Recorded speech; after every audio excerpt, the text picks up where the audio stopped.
Visions in the Meadow, Joan's prophetic awakening.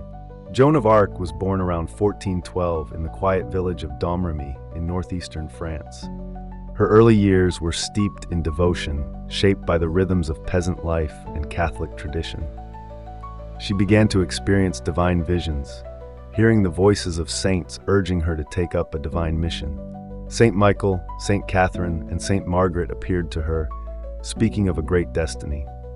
This spiritual calling set her apart from her peers and planted the seeds of her extraordinary future. The messenger at Chinon, Joan enters history.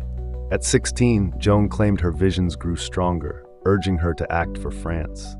She traveled across war-torn lands to reach Charles, the Dauphin of France. Wearing male attire for protection and to assert her authority, she shocked the royal court. Despite her humble background, Joan convinced Charles and his advisors of her divine mission. Her presence at Chinon in 1429 marked the beginning of her transformation into a national hero.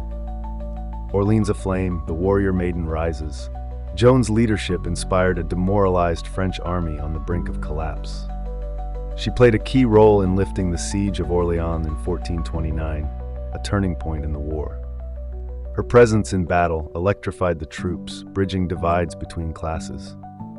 Though untrained, her instincts and resolve made her a formidable figure on the battlefield.